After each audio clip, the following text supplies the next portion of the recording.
नमस्कार मंडळी. येतोय का आवाज? येतोय?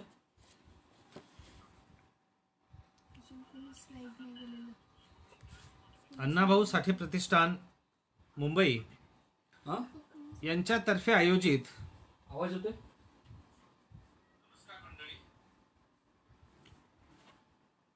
चालू कर सर. अण्णाभाऊ साठे प्रतिष्ठान मुंबई यांच्यातर्फे आयोजित जागर व्याख्यानमाला जी 15 जून रोजी सुरू झाली,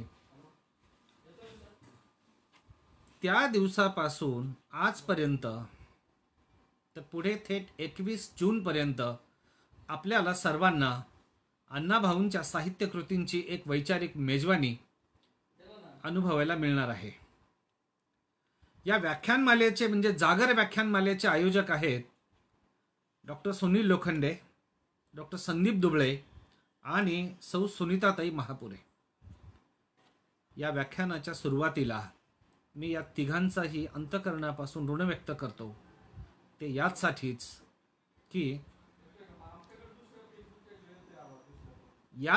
त्यांचे अंतःकरणापासून ऋण व्यक्त करतो की त्यांच्यामुळे मला देखील अण्णाभाऊंच्या साहित्याला वैचारिक स्पर्श करण्याची संधी प्राप्त झाली.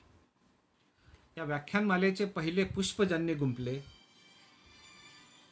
ते माननीय बाबूराव गुरव सर. या व्याख्यानमालेचा पहिला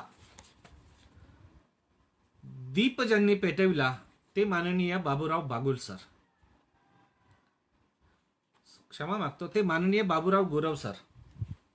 यानंतर डॉक्टर सीताराम गोसावी.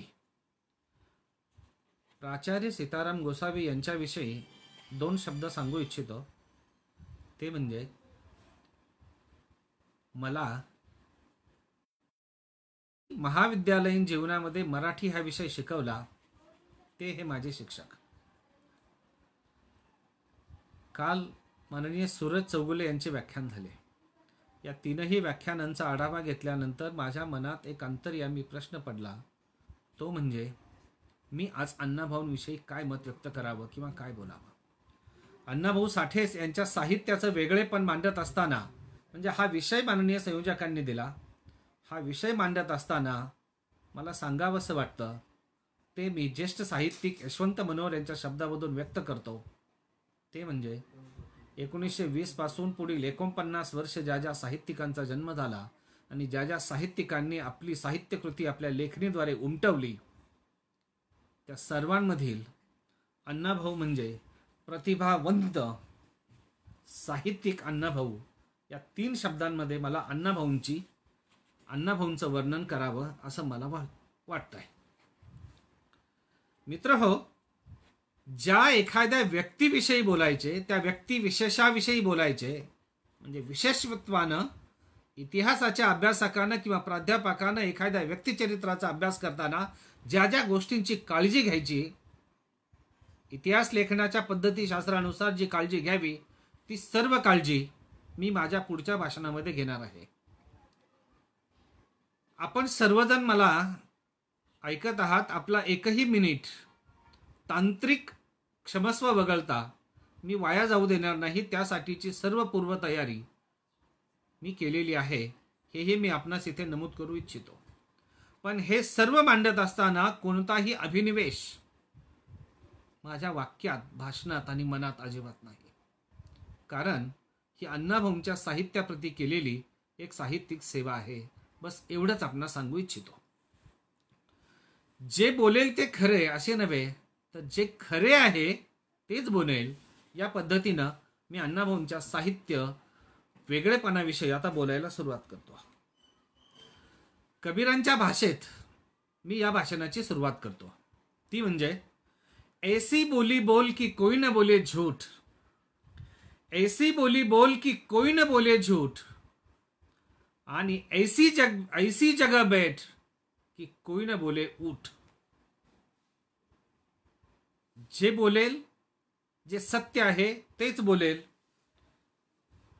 अण्णाभाऊंच्या साहित्य रत्नातील अनेक साहित्यकृती वाचल्यानंतर खरं ही विशेषत्वानं आपण सर्वांनी लक्षात घेण्याची गोष्ट आहे की 49 वर्षाच्या आयुष्यात अण्णाभाऊंनी 50 ते 55 साहित्य कृतींना जन्माला घातलं, म्हणजे लिहिल्या. आता कालानुक्रमे विचार केला तर आपण सर्वांनी हे लक्षात घ्यावं, 49 वर्ष आणि 50 ते 55 साहित्य कृती आणि इतर परिस्थितीशी जगण्याशी असलेला सामना हा वेगळा होता. तरी देखील अण्णाभाऊंनी एक विचार केला की आपल्याला नेमका कोणता विचार जगामध्ये रुजवायचा आहे किंवा मांडायचा आहे. अण्णाभाऊंच्या समग्र साहित्याचं आकलन आणि वाचन केल्यानंतर परिशीलनात्मक म्हणून मी एक वाक्य बोलू इच्छितो. ते म्हणजे, माणसाला माणूस म्हणून जगता आले पाहिजे, माणसाला माणूस म्हणून जगता आले पाहिजे या ध्यासाची आविष्कृती म्हणजे अण्णाभाऊंचे साहित्य होय. या एका वाक्यानं अण्णाभाऊंच्या साहित्याचा गौरव किंवा गजर करावा असं मला वाटतं. आणि हेच अण्णाभाऊंच्या साहित्याचं हेच खरं वेगळेपण आहे. व्यक्ती कोणत्या समाजात जन्माला आली म्हणून त्या समाजाचीच मालकी त्या व्यक्तीवर असते असं बिलकुल कधीही नाही, किंवा तसं मानणं हे अयोग्य आहे. ती त्या समाजाचीच म्हणजे फक्त एकट्या समाजाची नसते, तर त्या व्यक्तीचा विकासाचा विचार, नवनिर्माणाचा, क्रांतीचा विचार त्या समाजानं तो स्वीकारायचा असतो आणि तो इतरांपर्यंत पोचवायचाही असतो. अण्णाभाऊंचं आयुष्य म्हणजे परिस्थितीशी झगडून आणि त्यावर विजय कसा मिळवायचा, परिस्थितीच्या समोर अजिबात हतबल व्हायचे नाही, याचा उत्तम वस्तुपाठ म्हणजे अण्णाभाऊंचे साहित्य आणि अण्णाभाऊंच्या जीवनाचा उत्तम आदर्श. मला एक हिंदी शेर आता आठवला यावरनं, मुसीबतों में शराफतों की शराफत कम नहीं होती, मुसीबतों में शराफतों की शराफत कम नहीं होती, कर दो सोने के टुकड़े हजार, उसकी कीमत कम नहीं होती, उसकी कीमत कम नहीं होती. असा अण्णाभाऊंच्या साहित्याचा वेगळेपण मला आपल्या समोर आता मांडायचं आहे. काय आहे अण्णाभाऊंच्या साहित्याचं वेगळेपण हे मी एका प्रतिभा संपन्न अशा अण्णाभाऊंच्याच एका वाक्यानं सुरुवात करतो. ते वाक्य चुकू नये म्हणून मी स्क्रिप्ट म्हणजे लिहून आणलंय. आणि कोणतंही भाषण करण्याच्या पूर्वी त्या भाषणाची संपूर्ण स्क्रिप्ट म्हणजे संहिता लिहिणं हे मी माझं आद्य कर्तव्य मानतो. आजपर्यंत मी तसं करत आलेलो आहे, हे खरं आहे. ते वाक्य आहे, प्रतिभेला सत्याचं जीवनाचं दर्शन नसेल, प्रतिभेला सत्याचं जीवनाचं दर्शन नसेल तर प्रतिभा, अनुभूती वगैरे शब्द निरर्थक आहेत. कारण सत्याला जीवनाचा आधार नसला की ती प्रतिभा अंधारातील आरशाप्रमाणे निरुपयोगी ठरते. यावरनं 1.5 दिवसाच्या शाळेत गेलेले अण्णाभाऊंची वैचारिक प्रतिभा आणि साहित्य कृतीमधनं उभ्या केलेल्या नायक आणि नायिकांची प्रतिभा आपल्याला या एका वाक्यामधनं पाहायला मिळते. मित्र, अशाच अंधाराच्या छाताडावर बसून अंधारावर खुना उमटवा होऊनी प्रकाश यात्री या काव्यगत न्यायाप्रमाणे अण्णाभाऊंनी साहित्य कृतीची प्रकाश यात्री ही वाटचाल सुरुवात केली. अण्णाभाऊंच्या साहित्यानं अनेकांना उजेड दाखवला. असतो मा सद्गमय हे जे संस्कृत वाक्य आहे ना, हे अण्णाभाऊंच्या साहित्यात पुरेपूर मला पाहायला मिळालं. जग कसं असावं हे दाखवण्याचं काम अण्णाभाऊंचं साहित्य करतं. जग कसे असावे याविषयीचा जणू क्रांती प्रबंध अण्णाभाऊंच्या साहित्यात पदोपदी क्षणोक्षणी डोकावतो. एका अर्थानं अण्णाभाऊंच्या साहित्यानं आणि या साहित्यातील वैचारिक नायक नायकांच्या मांडणीनं अण्णाभाऊंनी त्यावेळच्या परिस्थितीशी झगडून एक वेगळी पर्यायी संस्कृतीच उभी केली. म्हणजे सेंद्रिय शेती हा शब्द जो आज आलाय ना, मी साहित्याच्या क्षेत्रासाठी हा शब्द वापरतो, हे काम अण्णाभाऊंनी केलं.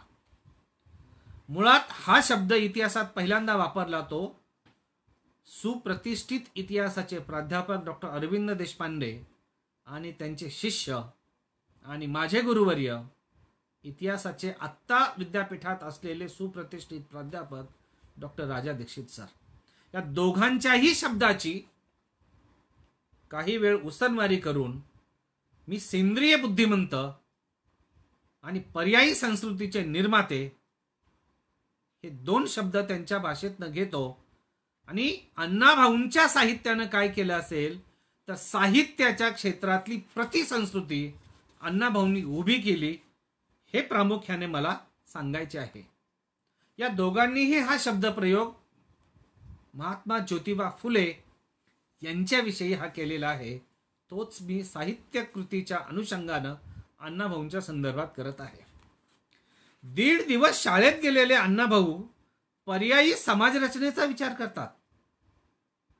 आज 12-14 वर्ष शिक्षण घेतल्यानंतरही नेमकं काय करावं याची दिशाही मिळणं आम्हा तरुणांना एव्हा मला स्वतःला कळत नव्हतं, ते अण्णाभाऊंना 1.5 दिवसाच्या शाळेनंतरही कळालं. हे अण्णाभाऊंची ग्रास्पिंग पॉवर किती मोठी होती हे सांगणार आहे. त्यांच्या साहित्यात त्यांनी माणूस हा महानायक बनवला आणि तो माणूस, तो महानायक कधीही परावलंबी नाही. आजपर्यंत म्हणजे अण्णाभाऊ साहित्य लिहित असताना तोपर्यंत त्या कालावधीमध्ये सामाजिक विषमतेच्या दरीत सर्व काही हरलेल्या माणसाला, सामाजिक विषमतेच्या दरीत सर्व काही हरलेल्या माणसाला अण्णाभाऊंनी आपल्या साहित्यात नायक बनवलं. हेच अण्णाभाऊ साठे यांच्या साहित्याचं वेगळेपण आम्हाला जाणवलं. त्यांचे साहित्य वणव्याविरुद्ध लढा करणाऱ्यांचे जग आहे असं सांगणार आहे. अण्णाभाऊंच्या साहित्यानं तमाशा या कृतीमध्ये किंवा तमाशा या क्षेत्रामध्ये काय केलं असेल तर मूल्यांतर केलं. तमाशातील नृत्य शृंगार बदलून शोषक व्यवस्थेवर हसत हसत मात्र चिकित्सक टीका करणारा सोंगाड्या अण्णाभाऊंनी चित्रित केला. आत्तापर्यंतचे तमाशाचे गण कसे, कोणास उद्देशून आणि कोणास आळून, हे कोणाच्या नामस्मरणानं सुरुवात होत होते. मी नारायणगावी राहतो, तमाशा अनेकदा पाहिला आहे, त्यामुळं मला आणि आपणासही बऱ्यापैकी याविषयीची माहिती असेल असं मी गृहीत धरतो. या तमाशामधील परंपरावादी गणातील सुखकर्ता किंवा पठ्ठे बापूराव यांच्या गणातील सुखकर्ता अण्णाभाऊंना परिस्थितीमुळे दिसला नाही, म्हणून अण्णाभाऊंनी त्याऐवजी त्या ठिकाणी क्रांती उभी केली. अण्णाभाऊंना त्यात क्रांती दिसली. या साहित्य मांडणीचे वैशिष्ट्य म्हणजे ते वाक्य सांगतो अण्णाभाऊंच्या साहित्यातलं, कर त्याचा आम्ही पूजिला, कर त्याचा आम्ही पूजिला, जो व्यापुनी संसाराला हलवी या भूगोलाला. कर त्याचा आम्ही पूजला, जो व्यापुनी संसाराला हलवी या भूगोलाला. भक्ती व शक्तीची अतूट अशी जोड अण्णाभाऊंनी या काव्यात घातली. पुढचं वाक्य फार महत्वाचं आहे. रुद्ररूपी ज्याची शक्ती मानवाची करी जो भक्ती, तोडुनी जुलमी शृंखला. 1.5 दिवस शाळेत गेलेले अण्णाभाऊ एक क्रांतीचं जाळं विणून त्याचं प्रात्यक्षिक करण्यासाठी परंपरेच्या गुलामीच्या शृंखला तोडून टाका असं फार ओतप्रोत आणि तेजस्वी वाणीनं अण्णाभाऊ आम्हाला सांगतात. प्रथमतः या शृंखला कोणी तोडल्या? या महाराष्ट्राचा इतिहासाचा विचार करता यवनांविरुद्ध स्वराज्याची हाक देऊन ते निर्माण करणारे छत्रपती शिवाजी महाराज यांच्या नावाचा गजर करून अण्णाभाऊ पुढे म्हणतात, प्रथम मायभूमीच्या चरणा छत्रपती शिवबा चरणा स्मरोनी गातो कवना. का तर स्वराज्य या संकल्पनेमध्ये सर्वांचे कल्याण अभिप्रेत होते. म्हणजे छत्रपतींच्या स्वराज्याची व्याख्या एका वाक्यात माननीय आह साळुंके सरांच्या शब्दात सांगतो, जमीन नांगरण्यापासून पीक घरात येईपर्यंतची हमी जी शासन यंत्रणा देते तिला स्वराज्य म्हणतात, आणि जी व्यक्ती हे प्रदान करते त्यांचं नाव छत्रपती शिवाजी महाराज. म्हणून अण्णाभाऊंच्या काही गणाची सुरुवात छत्रपतींना करू वंदन या वाक्यानं झालेली आहे. अण्णाभाऊ पुढे म्हणतात, ते एका साहित्य संमेलनाच्या भाषणात बोललेत आणि म्हणालेत, ही पृथ्वी शेषनागाच्या मस्तकावर नव्हे तर दलित कष्टकरी यांच्या तळहातावर वसलेली आहे किंवा उभी राहिली आहे, तरलेली आहे. कारण सर्वच कामे करणारा समाजात रचनेतील हा वर्ग एक वेगळा आहे, पण लाभ घेण्याच्या बाबतीत मात्र तो लाभापासून वंचित किंवा अतूट आहे. मित्र हो, या वेगळ्या वर्गातील लोकांना अण्णाभाऊंनी पुढे आणलं आणि अण्णाभाऊंनी आपल्या साहित्यामध्ये अशा सामान्यातल्या सामान्य माणसाला उत्तमातला बनवला. म्हणून अण्णाभाऊंचा वारसा त्यांच्या साहित्य कृतींमधनं जर आम्हाला सांगायचा असेल तर तो कसा सांगावा, व्यक्तिगत पातळीवर मी कोणत्याही महापुरुषांचा वारसा कसा चालवतो हे सांगावं असं मला उचित वाटतं. केवळ कोणत्याही महापुरुषांचे पुतळे उभारून त्यांचा वारसा चालवता येणार नाही, म्हणजे पुतळे नकोत असं मला म्हणायचं नाही.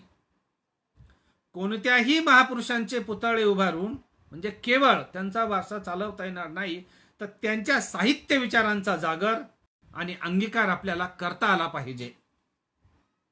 अण्णाभाऊंचं प्रकाशित झालेलं सर्व साहित्य माझ्या संग्रही आहे का? ते वाचनाची मी सुरुवात केली का? ही चिकित्सा स्वतःची स्वतःच करायला हवी, तर आपल्याला अण्णाभाऊंच्या साहित्याचा सर्वंकष विचार करता येऊ शकतो असं मला वाटतं. ज्याचा पुतळा उभारायचा त्याचा विचार पहिल्यांदा स्वीकारावा, नाहीतर आपल्याला बोलते सुधारक व्हायचं की करते सुधारक व्हायचं. मला वाटतं अण्णाभाऊ करते सुधारकांपैकी उत्तम असे साहित्यिक होते, म्हणून प्रतिभावंत साहित्यिक म्हणून अण्णाभाऊंना मी संबोधतो. त्यांच्या नावानं संमेलने होतात ही चांगली गोष्ट आहे. पहिल्या भाषणात माननीय गुरवसाहेब म्हणाले, प्रस्थापित असलेल्या कोणत्याही साहित्य संमेलनात अण्णाभाऊंना बोलावलं नाही. परिणामी त्यांनी आता अण्णाभाऊंना कोणत्याही प्रस्थापित साहित्य संमेलनात बोलावलं नाही हे खरं असलं तरी फरक अण्णाभाऊंना थोडाच पडला. मला वाटतं त्यांना नाही पडला. तर अण्णाभाऊंनीच एवढं साहित्य निर्माण केलं आणि अण्णाभाऊंच्या साहित्याचं वेगळेपण हे होतं की त्यांनी निर्माण केलेल्या साहित्यानंच अण्णाभाऊंच्या नावानं साहित्य संमेलन सुरू झालं. हे विचार करा, केवढी तेजस्वी आणि प्रतिभा संपन्न शक्ती होय मी करणारच अण्णाभाऊंच्या अंगी होती याचा आम्ही विचार करावा. हा अण्णा प्रयोग म्हणजे मी काही वेळापूर्वी शब्द वापरला, सेंद्रिय स्थिती, त्याला प्रतिक्रांतीचा विचार देणारा हा होता. द्वेषमुक्त विषमुक्त असा अण्णाभाऊंचा विचार हा का महत्वाचा आहे, तर सामान्य माणूस हा अण्णाभाऊंचा आत्मा आहे. अण्णाभाऊंच्या साहित्यात सामान्य माणूस हा आत्मा आहे. त्यांच्या पोवाड्यात काय, प्रथम मुजरा करणारा कामगार हा सामान्य आहे. ललित साहित्यातला त्यांचा आवाजही सामान्य आहे. त्यांचा पोवाडा युग प्रवर्तक आणि गणामध्ये बदल करणारा आहे, माणसाचे विचार बदलवणारा आहे, ना की माणसाच्या द्वेषावर बोट ठेवणारा. अण्णाभाऊंनी आपल्या वैचारिक ताकदीनुसार सांगितले, प्रतिभावंताला जात नसते. असे अण्णाभाऊ प्रतिभावंत साहित्यिक होते. माननीय गुरव सरांच्या मांडणीप्रमाणे ज्या साहित्य संमेलनाला अण्णाभाऊंना बोलावले नाही, माझ्या मते फरक अण्णाभाऊंना पडलेला नाही. ही या महाराष्ट्राच्या तथाकथित, मुद्दाम हा शब्द वापरतो, पुरोगामी परंपरेला शोभणारी गोष्ट नाही. हे खरं आहे. हे केवळ अण्णाभाऊंच्याच बाबतीत झालं असं नाही, महात्मा फुलेंच्या बाबतीतही तेच झालं. मुद्दाम मला हे उदाहरण इथे सांगावंसं वाटतं. ज्या विद्यानगरीत म्हणजे पुण्यनगरीत महात्मा फुलेंनी मुलींसाठी, अस्पृश्यांसाठी शाळा सुरू केल्या, त्याच विद्यानगरीत फुलेंचा पुत्र नगरपालिकेनं एकमतानं ठराव पास केला. हे इतिहासाचं सत्य. त्याचप्रमाणे महात्मा फुले यांच्या मृत्यूची खबर म्हणजे 1890 मध्ये केसरी वा सुधारक सारख्या त्या काळच्या अग्रगण्य वर्तमानपत्रांनी छापली नाही. हे सत्य आम्हाला स्वीकारावं लागेल. आता यांची खबर घेतली नाही, बातमी छापली नाही, अण्णाभाऊंना बोलावलं नाही, या सगळ्यांनी मला वाटतं या महापुरुषांना फरक पडला नाही. पण फरक काय पडला आम्हाला कळली ती संबंधित लोकांची मना. आता विचार करा, हा काव्यगत न्याय किती मोठा आहे. त्याच नगरीत अण्णाभाऊ साठेंचं साहित्य संमेलन या महाराष्ट्राच्या भूमीत होत आहे. एवढंच नव्हे तर पुणे विद्यापीठामध्ये, एवढा आज विद्यापीठाला नाव काय आहे? सावित्रीबाई फुले पुणे विद्यापीठ. आता विचार करा, याला काय म्हणायचं? साहित्य क्षेत्रातील याला काव्यगत न्याय असं म्हणतात. अशीच परिस्थिती मराठी साहित्य संमेलनामधल्या म्हणजे मराठी साहित्य समीक्षेनं अनुभवली. ती म्हणजे 1960 पूर्वीच्या मराठी समीक्षा विश्वानं अण्णाभाऊंच्या साहित्याची चक्क उपेक्षाच केलेली आम्हाला दिसते. अण्णाभाऊंच्या साहित्याचं वेगळेपण असं की त्यांच्यासाठी म्हणजे या साहित्याच्या परिशीलनासाठी संमेलनं होत आहेत. म्हणून ज्येष्ठ विचारवंत माननीय डॉक्टर रावसाहेब कसबे यांच्या शब्दात सांगतो, अशाच साहित्य संमेलनात नाशिक येथे त्यांनी केलेल्या भाषणाचा काही अंश मी उद्धृत करू इच्छितो. तो म्हणजे अण्णाभाऊंचा मार्क्सवाद हा महाराष्ट्राच्या भूमीतला मराठमोळा मार्क्सवाद होता. हे पुस्तक मला रावसाहेब कसबे यांचे पुतणे मान्य मिलिंद कसबे सर यांनी उपलब्ध करून दिलं. त्यांचं ऋण व्यक्त करणं मला अपेक्षित आहे. त्यातलं एक वाक्य मी आपल्याला सांगू इच्छितो. राजहंसाचे चालणे जगी झाले हो शहाणे, राजहंसाचे चालणे जगी झाले हो शहाणे, आणि का काय कोणे चालूची नाही, म्हणजे इतरांनी काय चालूच नाही का?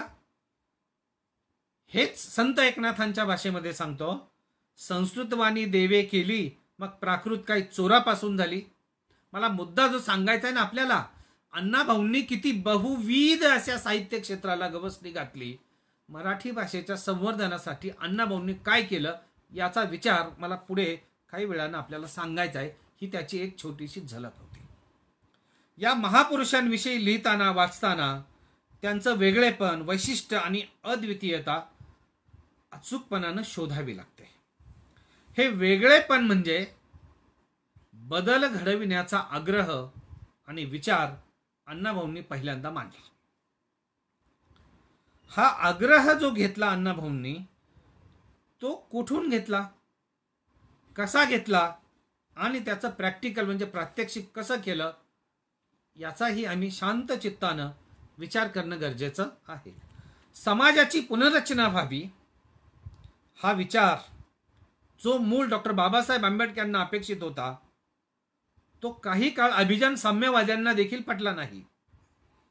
पण 1.5 दिवसाच्या शाळेत गेलेल्या अण्णाभाऊंनी मात्र तो पटकन उचलला.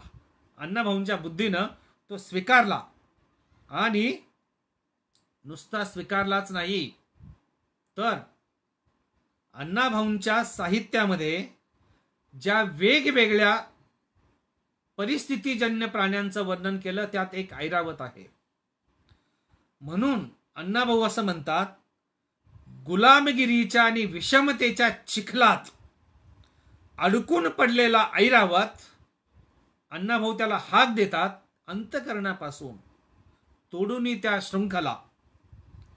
त्या शृंखला तुम्ही उभं राहण्याची ताकद द्या आणि ही शोषित जनता या एका हाकेनं गुलामगिरीच्या या विषमता प्रधान चिखलामधनं बाहेर पडली. आणि अण्णाभाऊंच्या साहित्याचं हे वेगळेपण तुम्हाला आणि मला आता अनुभवायला मिळालं, पाहायला मिळालं. 100 वर्ष शेळी होऊन जगण्यापेक्षा एक दिवस वाघ म्हणून जगावं, हे डॉक्टर आंबेडकरांचं एक वाक्य अण्णाभाऊंच्या फकीरा नावाच्या संपूर्ण कादंबरीचा सार आहे. म्हणून सर्वांनी एकत्र यावं. अण्णांच्या साहित्यातही देखील काय नाव आलं बघा, वारणेचा वाघ निर्माण झाला. आणि अण्णाभाऊंच्या साहित्याचं वेगळेपण म्हणजे गरीब, पीडित आणि उपेक्षित माणसांना नायक म्हणून अण्णाभाऊंनी जन्माला घातलं. हे त्रिकालबाधित अण्णाभाऊंच्या साहित्याचं सत्य आहे. 49 वर्षाच्या आयुष्यात 50-55 पुस्तके, कथा, पोवाडे, इतर स्फुटलेख वेगळेच. या काळात पोटासाठी मोठी विवंचना करणारा हा माणूस तरीही साहित्यानं पेरलेले आणि त्या काळाच्या समाजानं रचलेले विषमतेचे तुरुंग फोडण्यासाठीचं वादळ अण्णाभाऊंच्या साहित्यानं उभं केलं. हे अण्णाभाऊंच्या साहित्याचं वेगळेपण. मुंबई ते वाटेगाव ते मुंबई हा केलेला प्रवास एका बाजूला ठेवा, त्याचबरोबर अण्णाभाऊंचा माझा रशियाचा प्रवास वाचा. हे दोनही वाचल्यानंतर वाटेगाव ते मुंबई, वाटेगावचा तुकाराम म्हणजे वाटेगावचे तुकाराम मुंबईत अण्णाभाऊ साठे झाले. अण्णाभाऊंचं मूळ नाव तुकाराम. मी काही वेळा मला इतका हृदयापासून असा आनंद होतो की अण्णाभाऊंनी एवढी विवंचना सहन करूनही साहित्य क्षेत्रामधली उत्तुंग अशी वैचारिक झेप आणि भरारी घेतली. हे अण्णाभाऊंच्या साहित्याचं वेगळेपण आहे. मित्रहो, शब्दांना आकार देणं सोपं असतं, पण त्या आकाराला आत्मा द्यावा लागतो. तो अण्णाभाऊंनी दिलेला आहे. पुन्हा सांगतो, शब्दांना आकार देणं सोपं आहे, पण त्या आकाराला आत्मा देणं अवघड आहे. म्हणजे त्यात जीव ओतणे. या हृदयीचे त्या हृदयी घातले. कारण हा जीव ओतण्याचा किंवा जीव ओतण्याची कला अण्णाभाऊंच्या साहित्यात मला पाहायला मिळाली. प्रत्येक सामान्य माणसाला हे समजावून सांगतात अण्णाभाऊ, तू जीवनाचा स्वतंत्र निर्माता आहेस. हा साक्षात्कार त्यांच्या साहित्यातनं मला दिसतो. हे अण्णाभाऊंच्या साहित्याचं वेगळेपण समकालीन साहित्यिकांच्या पेक्षा वेगळं आहे असं मला सांगायचं आहे. अण्णाभाऊंना साहित्य संमेलनाला बोलावलं नाही, ठीक आहे. त्याच अण्णाभाऊंविषयी म्हणजे स्वतः अण्णाभाऊंची 50-55 पुस्तके आणि अण्णाभाऊंविषयी आजवर 37 प्रकाशित पुस्तकं, अगणित असे लेख, 10 विद्यापीठांमध्ये संशोधनपर PhD प्रबंध, 10 साहित्य संमेलनं, 10 साहित्यिक विशेषांक आणि विविध परकीय भाषांमध्ये अण्णाभाऊंच्या साहित्याचा अनुवाद. अखेरीस एक गोष्ट मात्र राहून गेली ती अण्णाभाऊंकडनं. आणि मृत्यूशय्येच्या शरपंजरी असताना देखील अण्णाभाऊ विचार करत होते मृत्यूकडून जीवनाकडे हे स्वतःचं आत्मचरित्र लिहिण्याचा. हा जीवन प्रवास त्यांना लिहायचा होता, पण तो अपूर्ण राहिला. आणि आजपासून बरोबर 1 महिन्यानंतर येणारा दिवस म्हणजे 18 जुलै 1969 रोजी अण्णाभाऊ हे जग शरीरदृष्ट्या सोडून गेले. मात्र साहित्यिकाच्या रूपानं तुमच्या आणि माझ्या अंतःकरणामध्ये आजही अण्णाभाऊ जिवंत आहेत. म्हणून या व्याख्यानमालेच्या रूपानं अण्णाभाऊंच्या विचाराचा हा जागर आहे असं मला वाटतंय. म्हणून संयोजकांना याचसाठी मला धन्यवाद पहिल्यांदा का द्यावेसे वाटले तर ते याचमुळं. मित्र हो, अण्णाभाऊंचं चरित्र सर्वांना माहिती आहे. कोणत्याही व्यक्तिमत्वाची किंवा थोर व्यक्तिमत्वाची गोष्ट सांगताना चरित्र स्टोरी किंवा चरित्र कथा म्हणून आपण अभ्यासू नये. त्यातलं जे जे निरक्षीर आहे ना ते वेचक वेधक मनोवृत्तीनं आम्ही टिपायला हवं आणि त्यांच्यात असलेल्या अनेक गुणांपैकी काही थोडेसे गुण जर आमच्या व्यक्तिमत्वात आले तर काय होईल? अण्णाभाऊंना आम्ही आमच्या आचरणातनं जगतो असं सिद्ध होईल किंवा तसं आम्हाला वागावं लागेल. अण्णाभाऊंचा वारसा आम्ही कसे चालवतो हे जर सांगायचं असेल तर काय करायला हवं? समजा मी असं म्हणालो मी अण्णाभाऊंच्या साहित्याचा वारसा चालवतो तर मी काय करायला हवं मला सांगावं असं वाटतं. हे सांगण्याच्या परंपरेस चिकित्सकपणानं समजून घेतलं पाहिजे. ते समजून घेणं आवश्यक आहे. ज्या काळात अण्णाभाऊंच्या लेखणीचा प्रारंभ झाला त्या काळाची परंपरा काय होती? विषमता प्रतिकूलतेच्या दुर्दम्य अशा चिखलामध्ये खोल विषमता प्रधान गर्तेत सापडलेल्या परिस्थितीतही अण्णाभाऊंची लेखणी कधी डगमगत नव्हती. एक विलक्षण तेजाची धार होती अण्णाभाऊंच्या साहित्याची त्या क्षणाला. त्यासाठी कोणतीही म्हणजे हा अभ्यास करण्यासाठी मला कोणतीही पारंपरिक भावनिक भ्रामक दृष्टी ठेवता कामा नये. हा थोडा जड शब्द आहे पण खरं आहे. तर मला इतिहासाचा अभ्यासक म्हणून अंतरंगांनी बहिरंग परीक्षणाद्वारे ऐतिहासिक भौतिकवादी दृष्टी आत्मसात केली पाहिजे आणि त्यासाठीची वैचारिक प्रगल्भता आमच्या अंगी बांधली पाहिजे, आली पाहिजे. त्याची सुरुवात मला अण्णाभाऊंच्या साहित्यातनं दिसू लागली जेव्हा मी अण्णाभाऊ साठे यांचं पहिल्यांदा माझा रशियाचा प्रवास हे पुस्तक 1993 साली वाचलं. तेव्हा मी अण्णाभाऊंच्या साहित्य क्षेत्रात पहिलं पाऊल टाकलं. अण्णाभाऊंनी आपल्या साहित्यात अनेक वाङ्मय प्रकार हाताळले. हा वारसा त्यांनी ज्यांच्यापासून घेतला अण्णाभाऊंनी त्यांच्या प्रती कृतज्ञता व्यक्त केलेली आहे. म्हणून कितीही विद्वान झालो तरी थोरा मोठ्यांच्या प्रती कृतज्ञता व्यक्त करणं आवश्यक आहे. दोन शब्द आहेत, कृतज्ञता आणि कृतज्ञता. जमीन आसमानाचा फरक आहे या दोघांमध्ये. म्हणून थोर साहित्यिकांच्या प्रती कृतज्ञ राहणं हा भाव आहे आणि हेच ऋण व्यक्त करणं आवश्यक आहे. अण्णाभाऊ ही कृतज्ञता कशी व्यक्त करतात, कसे लिहितात बघा अण्णाभाऊ एका काव्यात. सगन होता यांचे कवना भाळला सत्यगिरी, गडकरी केशवसुतांच्या होती जी जिव्वेवरी. म्हणजेच अण्णाभाऊ आपल्या साहित्यातनं सगन भाऊ, होनाजी बाळा, राम गणेश गडकरी आणि केशवसूत यांच्याही साहित्याच्या वारसाला विसरलेले नाहीत. ते कृतज्ञ आहेत. म्हणून अण्णाभाऊंचा वारसा आणि साहित्यिक क्षेत्राचा वारसा चालवण्यासाठी मला काय करावं लागेल तर अण्णाभाऊ जेव्हा म्हणतात ना जग बदलवण्याचा विचार, जग बदलून जग बदलवायचं आहे. जग बदलव घालून गाव. घाव म्हणजे कोणत्या शस्त्राचा आहे का? मला वाटतं नाही.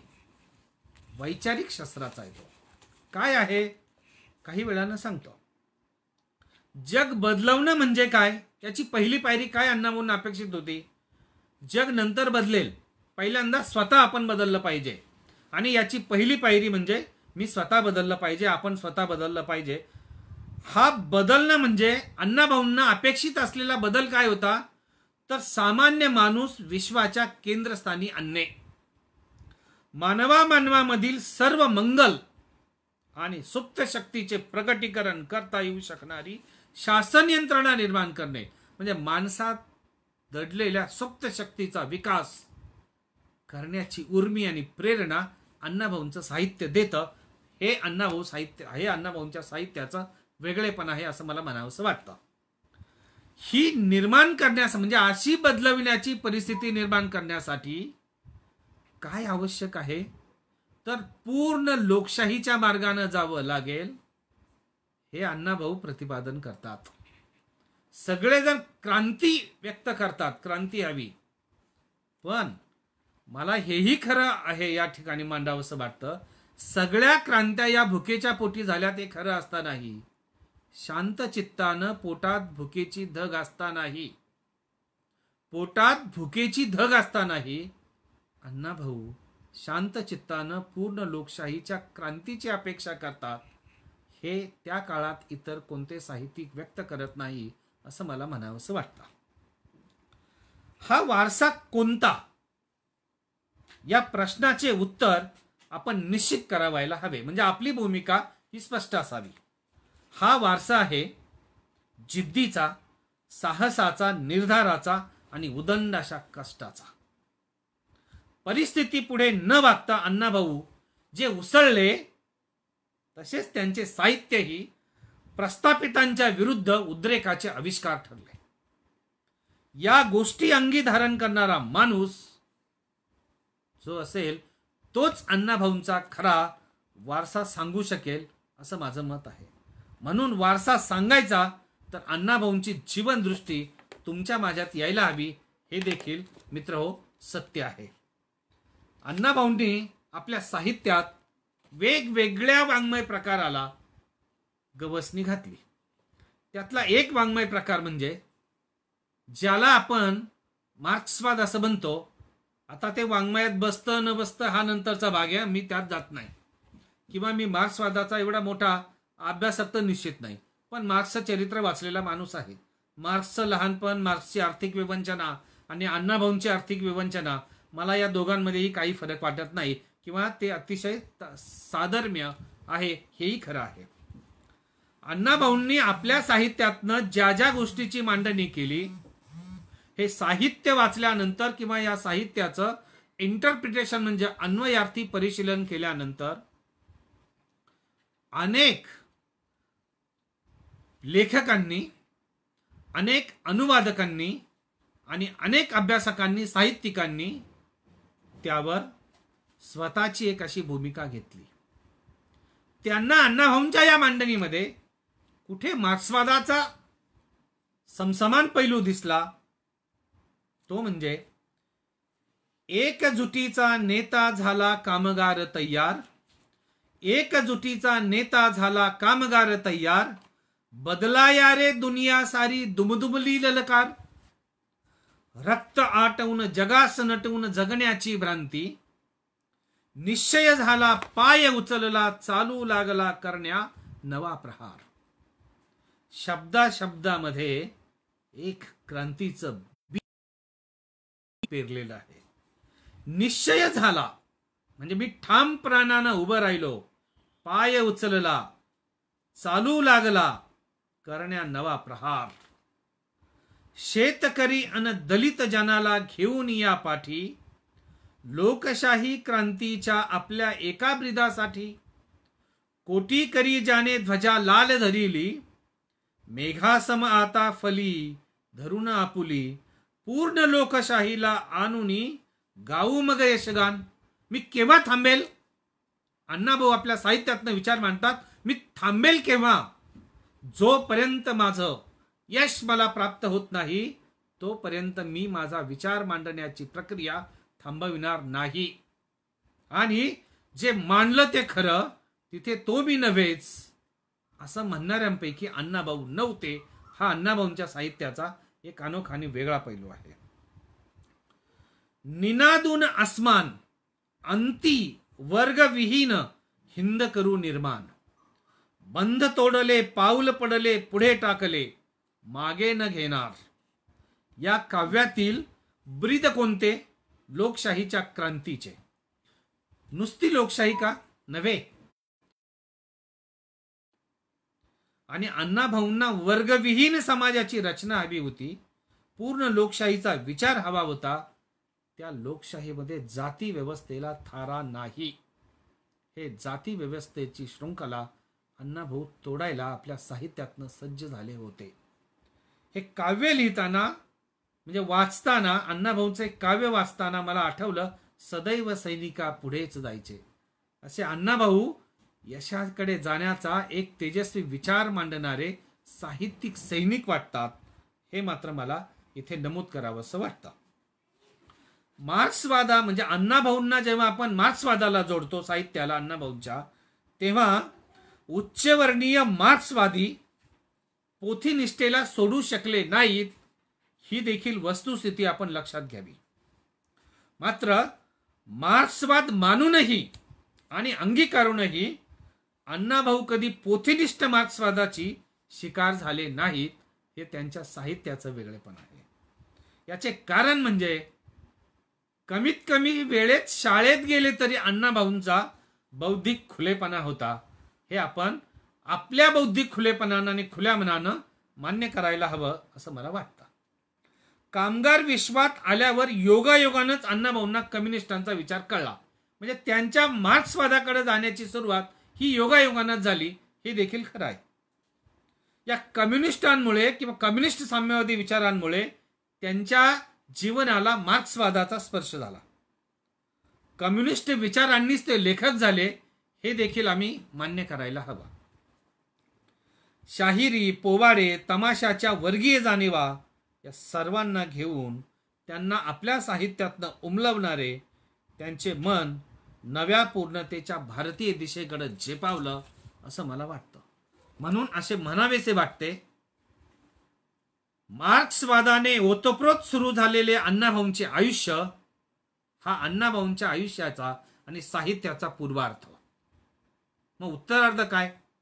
अण्णाभाऊंच्या साहित्यात उत्तरार्धात दिसतो तो म्हणजे डॉक्टर बाबासाहेब आंबेडकरांच्या विचाराचा, याला डॉक्टर मिलिंद कसबे सरांच्या शब्दात सांगतो आंबेडकर वाद, अण्णाभाऊंच्या साहित्यात दिसतो आणि तो अण्णाभाऊंनी आपल्या साहित्यात पुरेपूर स्वीकारला.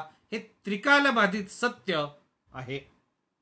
हेच साहित्य आता आंबेडकरवादानं साहित्यिक क्षेत्रात समृद्ध झालं हे देखील खरं आहे. ज्येष्ठ लेखक यशवंत मनोहर यांचा मी पूर्वीच उल्लेख केला. यांच्या शब्दात सांगायचे तर अण्णाभाऊ कम्युनिस्ट असल्याने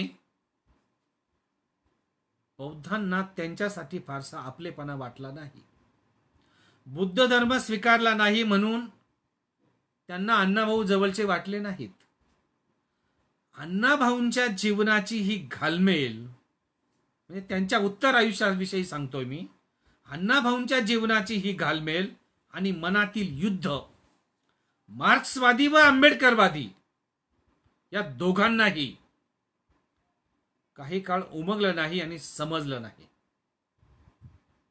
हे वाक्य मी 4-5 दिवसापूर्वी डॉक्टर मिलिंद कसबे सर यांच्याशी बोलताना आमच्या दोघांचं झालेलं हे संभाषण रिअली हे मी ताडून पाहिल्यावर कळलं. खरोखर एका ज्येष्ठ आणि प्रतिभावंत साहित्यिकाविषयी आपण कसा विचार त्या काळात करत होतो हे देखील आम्ही, जरी सत्य असलं चुकीचं असलं तरी ते स्वीकारायला काही हरकत नाही. हेच अण्णाभाऊ परिणामी उत्तर आयुष्यामध्ये 5-50 रुपयांसाठी कादंबरीच्या करारपत्रावर, मला वाटतं 5-50 रुपयांसाठी कादंबरीच्या करारपत्रावर सही करणारे ते पहिले आणि अखेरचे साहित्यिक किंवा लेखक असावेत हे मात्र निश्चित. आणि असंच घडव यानंतर कोणत्या साहित्यिकाच्या वर ही वेळ येऊ नये. अण्णाभाऊंच्या साहित्यात मला आढळलेलं एक वेगळेपण म्हणजे त्यांच्या प्रवासात असलेली त्यांची निरीक्षण शक्ती. आपण अण्णाभाऊंचा माझा रशियाचा प्रवास वाचावा. विमानातनं उतरल्यानंतर त्या विमानतळावर त्यांना घेण्यासाठी आलेली रशियन भगिनी म्हणजे स्त्री पाहिल्यावर अण्णाभाऊंना काय वाटलं आणि एक वेगळं नातं म्हणजे divine brotherhood under the fatherhood of God, म्हणजे तो नव्हे, other is not other, other is my brother, हे अण्णाभाऊंच्या त्या साहित्य कृतीत मला जाणवलं. त्यांचा मुंबईचा पोवाडा, त्यांची मैना गावाकडे राहिली. खरं तर संयुक्त महाराष्ट्राच्या आंदोलनात या पोवाड्यानं काय म्हणजे वादळं उठवून दिली हे ज्यांना कळली त्यांनाच कळली. अहो काहींना तर अशी कळली की मैना गावाकडे राहिली म्हणजे अण्णाभाऊंच्या सौभाग्यवती गावाकडे राहिल्या. हा असा नाहीये प्रकार. संयुक्त महाराष्ट्रातनं मुंबई वेगळी राहू नये म्हणून अण्णाभाऊंची मैना म्हणजे मुंबई होती. आता त्या काळात प्रस्थापित असणारी सगळे राजकीय नेते अण्णाभाऊंच्या विषयी कसा विचार करत होते हे आपल्याला माहितीच आहे, ते अण्णाभाऊंनी लिहूनच ठेवलेलं आहे किंवा आम्हाला ते माहिती होऊ शकेल. स्टॅलिनग्राडचा पोवाडा लिहिणारे अण्णाभाऊ, राज कपूर यांच्याशी संबंध ठेवणारे अण्णाभाऊ आणि पंडित नेहरूंनाही जर माझ्या घरी यायचं असेल तर माझ्या झोपडीत यावं लागेल हे सांगणारे अण्णाभाऊ मला एक तेजस्वी आणि स्फूर्तिदायक साहित्यकृतीचा तेजस्वी झरा वाटतात. त्याचबरोबर माझा रशियाचा प्रवास लिहून भारत आणि रशियाच्या मैत्री पर्वात उत्तमोत्तम कळस चढवणारे अण्णाभाऊ मला त्यांच्या साहित्यकृतीमधनं दिसू लागतात. आज मराठी भाषेविषयीची सगळी परिस्थिती आपणा सर्वांना माहीत आहे. अण्णाभाऊंच्या साहित्यात यावर एक भाष्य आहे. हे भाष्य म्हणजे जसं मराठी भाषेच्या संवर्धनाचं श्रेय संत ज्ञानेश्वर, महानुभाव पंथी यांचे संत चक्रधर यांच्याकडे जातं, संत एकनाथ महाराजांकडे जातं, तसं अण्णाभाऊंच्या साहित्यात असा समकक्ष सांगणारा काही विचार आहे का? हो, आहे ना. ते लिहितात, आम्हाला गंगेसारखे निर्मळ साहित्य हवे. या कोरोनाच्या काळात गंगा आणि सर्वच नद्यांमधलं प्रदूषण कमी होऊन त्या निर्मळ झाल्यात बरं का. म्हणून आयोजकांना याच कालावधीत हा जागराचा निर्मळ असा सप्ताह ठेवला. म्हणून माननीय लोखंडे सर आपल्याला शतशः धन्यवाद. अण्णाभाऊ लिहितात, आम्हाला गंगेसारखे निर्मळ साहित्य हवे आहे. आम्हाला मांगल्य हवे आहे. आम्हाला मराठी साहित्याच्या थोर परंपरेचा अभिमान आहे. कारण मराठी साहित्याची नांदी आमच्याच संघर्षाने घडली. माणसाला माणसाने माणूस म्हणून वागवले पाहिजे हा दावाच अण्णाभाऊ आपल्या साहित्यातनं खंबीरपणानं मांडतात. ते संत वाङ्मयाकडे तटस्थतेनं आणि भावनिकतेनं एकाच वेळी पाहतात. मराठी भाषेविषयी ते एक वाक्य लिहितात. या विषयाच्या अनुषंगानं, संस्कृत भाषेचे मानी विद्येचे धनी. एकदा त्यांनी एक अन्याय केला अति घोर. मराठी असून आमुची थोर. दडपुनी तिला केले कैसे कमजोर. ज्ञानाच्या मक्तेदारांनी कट पहा केला. ती ठेकेदारी तगवून पुढे नेण्याला. मानुनी हीन मराठीला. संस्कृतचा पगडा बसविला. प्रगतीचा मार्ग रोखिला. महाराष्ट्र दीन झाला. महाराष्ट्र झाला पाहिजे. दोन गोष्टी या काव्यामध्ये, महाराष्ट्र निर्मिती म्हणजे ज्याला संयुक्त महाराष्ट्र म्हणतो ती, आणि मराठी भाषेचं उत्थान किती मागे नेता येतं अण्णाभाऊंच्या साहित्यातनं, हे देखील मला सांगावंसं वाटतं. अण्णाभाऊंचे मराठी भाषेवरील हे प्रेम त्यांच्या साहित्यातनं ठिकठिकाणी उचंबळून आलेलं आहे असं ओतप्रोत दिसतं मला. जग बदलव घालून घाव. सांगून गेले मला भीमराव. या एका वाक्यानं अण्णाभाऊंच्या साहित्याचं वेगळेपणच काय, अख्खा क्रांतीचा विचार असा समग्र आणि सूक्ष्मदर्शी बदलून गेला. गुलामगिरीच्या या चिखलात ऋतून बसला का ऐरावत. अंग झाडून निघ बाहेरी. घे बिनीवरती धाव. या काव्यात मराठी व्याकरणाचे यमक कसे जुळतात बघा बरं. अलंकार दृष्टी, सौंदर्य दृष्टी कशी जुळते हे देखील आम्ही लक्षात घ्यावं. प्रत्येक शब्दगणिक असलेला अर्थाचा गर्भपणा म्हणजे अर्थगर्भपणा. मरगळलेल्या जीवास नवी चैतन्याची हाक देऊन ध्येयाकडे चालायला लावणारा एक तेजस्वी असा आत्मविश्वास अण्णाभाऊंच्या साहित्यात इथे डोकावतो. आणि हा डोकावू नये म्हणून प्रस्थापितांनी काय केले याचे प्रतापही अण्णाभाऊ आपल्या साहित्यातनं मांडायला मागे पुढे पाहत नाहीत. आज ही परिस्थिती का आली, याला कारणीभूत कोण आहे, ही विषमता का निर्माण झाली, तिला कारणीभूत कोण आहेत याचं उत्तरही अण्णाभाऊ देतात. धर्मांध आणि धनवंत या सर्वांनी सामान्यांना म्हणजे दीनदलित बहुजनांना अंकित आणि कलंकित केले. याचा प्रतिकार करण्यासाठी सामान्यांना आता एकजूट व्हावं लागेल.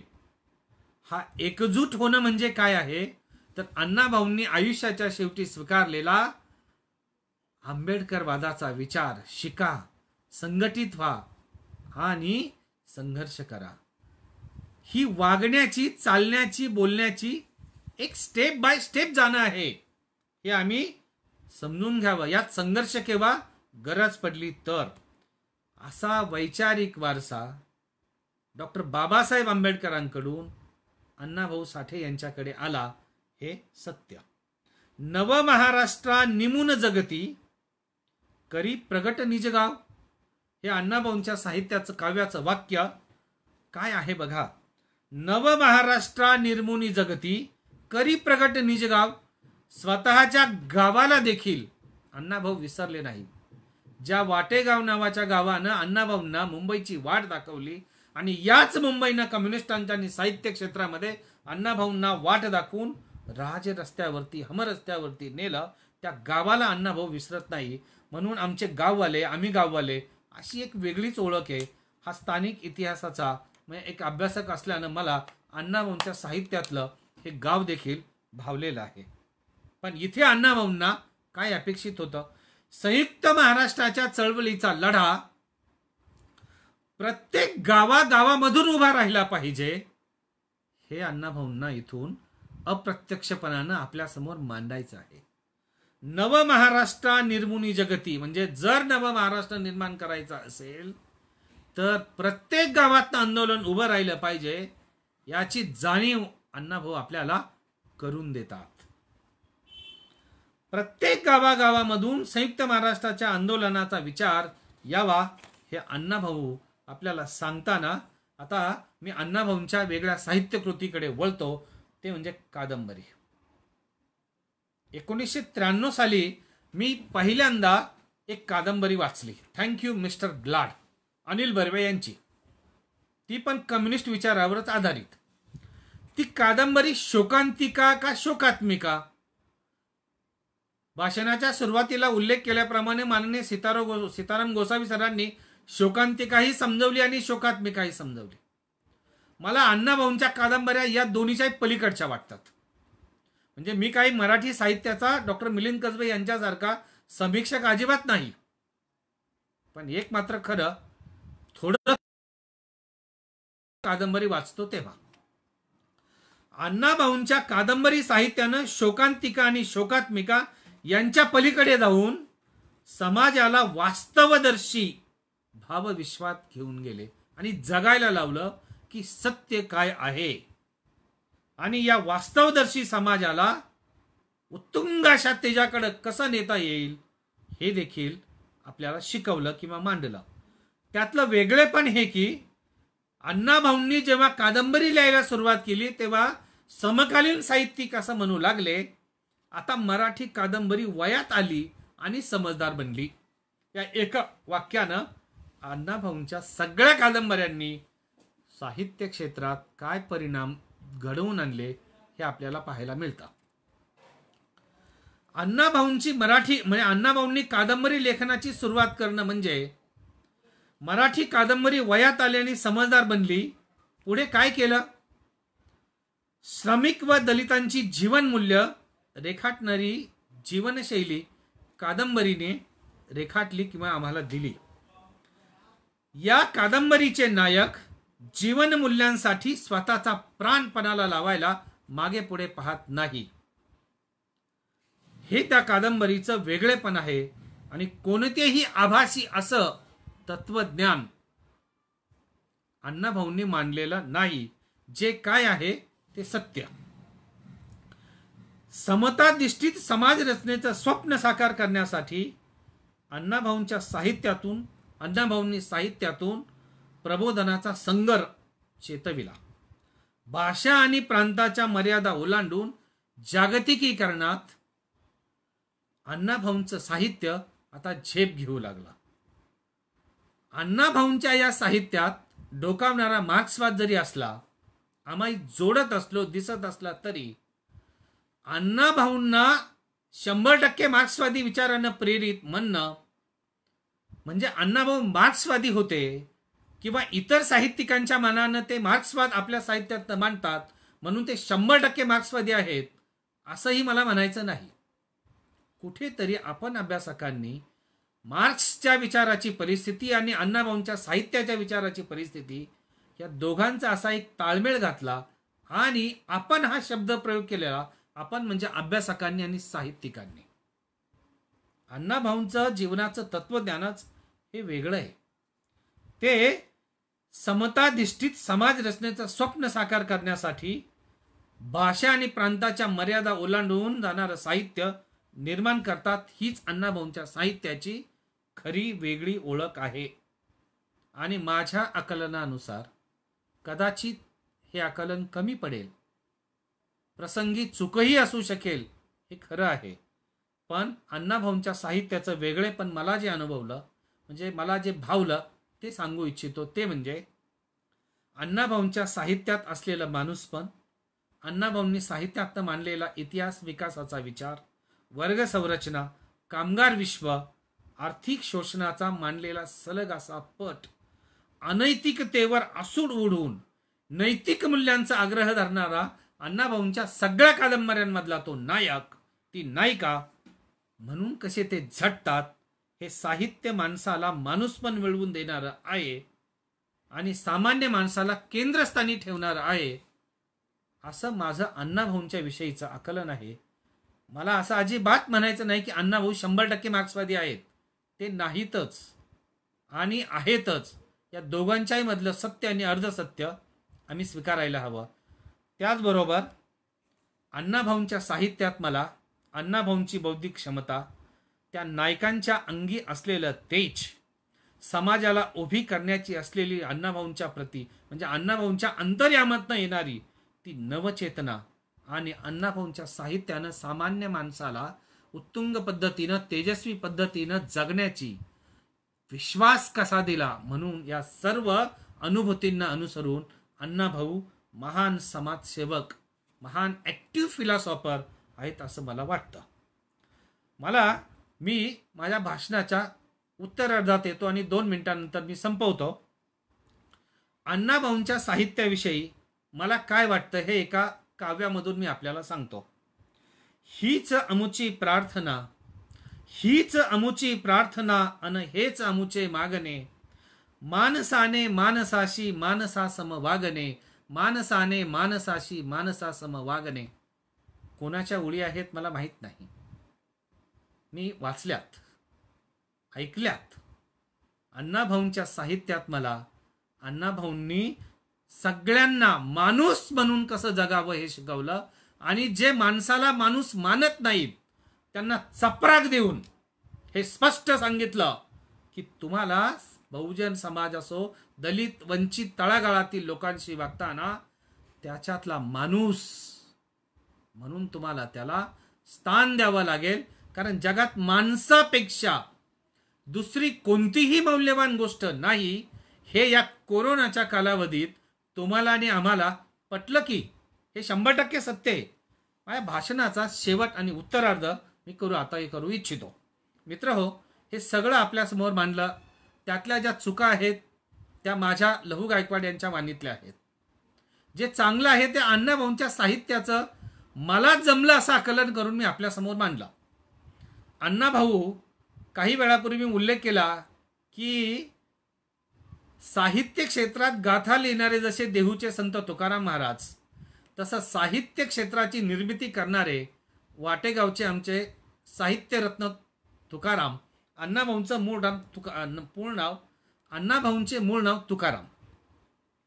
म्हणून मी माझ्या भाषणाची भूमिका आणि माझी व्यक्तिगत भूमिका जी प्रत्येक भाषणाच्या शेवटी मी मांडतो ती जगद्गुरु तुकोबारायांच्या शब्दात मांडतो. पण तत्पूर्वी आपण सर्व प्रेक्षक, या भाषणासाठी मला ज्यांनी खूप मदत केली ते माझे शिवाजी शिंदे हे मित्र, आणि केवळ नाव घ्यायचं म्हणून नाही तर ज्यांना खरोखर आंबेडकरवादाची, म्हणजे हे धाडसाने नव्हे, सत्य म्हणून सांगतो, केवळ आंबेडकरवादाची उत्तुंग चांगली अशी जाण आहे, ते आमचे ज्येष्ठ मित्र आणि रावसाहेब कसबे यांच्या विचाराचा वारसा चालवणारे डॉक्टर मिलिंद कसबे यांनीही हे व्याख्यान कसं असावं याचा एक आराखडा आम्हाला संध्याकाळी फिरताना चर्चेतनं तयार करून दिला. म्हणून त्यांचे या संपूर्ण व्याख्यानमालेचे आयोजक, कालपर्यंत झालेले 3 व्याख्याते, ज्येष्ठ दिग्गज आणि उद्यापासून येणारे आणखी दिग्गज, या सर्वांचे आयोजक माननीय सुनीलजी लोखंडे सर, ते मित्र आहेत हा भाग वेगळा, पण त्यांची आणि माझी मैत्री अशी आहे की या हृदयीचे त्या हृदयी घातले. असे आपण सर्व प्रेक्षक, हे भाषण लाईव्ह ऐकणारे सर्व प्रेक्षक वर्ग, संयोजक, या सर्वांचे मी मनापासून आभार मानतो. आणि माझी भूमिका फार पोलाईटपणे, नम्रपणानं व्यक्त करतो. हे शब्द तुकोबारायांचे आहेत आणि भूमिका माझी आहे. या भाषणासाठी वेळ आणि वाणी मी दिली ती लहू गायकवाड यांची, आणि साहित्य मात्र साहित्यरत्न अण्णाभाऊ साठे यांचा. ती भूमिका आहे, फोडिले भांडार धन्याचा तो माल, फोडिले भांडार धन्याचा तो माल, मी तो हमाल भारव आहे, मी तो हमाल भारव आहे. आपणा सर्वांचे मनापासून धन्यवाद, ऋण व्यक्त करतो आणि माझ्या या वाणीला विराम देतो. बोलताना ज्या चुका झाल्यात त्या घेऊ नका. जे चांगलं वाटलं ते अण्णाभाऊंच्या साहित्याची साहित्यकृती समजून स्वीकारा. पुनश्च एकदा आपणा सर्वांचे हृदयापासून, अंतकरणापासून, ज्यांनी ज्यांनी हे भाषण पाहिलं त्यात खूप मोठ्या व्यक्ती होत्या. माननीय के.सी. मोहिते सर, जे शिरूर महाविद्यालयाचे प्राचार्य आहेत, संदीप वाघमारे आहेत, ते कतारवरनं हा प्रोग्राम पाहतात. मी सर्वांचे मनापासून ऋण व्यक्त करतो आणि आपणा सर्वांची रजा घेतो. पुनश्च एक वार लोखंडे सरांना या जागर व्याख्यानमालेसाठी, खऱ्या अर्थानं त्यांनी हा साहित्याचा जागर करून अण्णाभाऊंचं साहित्य वाचण्यासाठी आम्हालाच जागृत केलं. म्हणून सर्वांचे मनपूर्वक धन्यवाद आणि वाणीला विराम देतो. धन्यवाद. रेकॉर्ड होईल आता.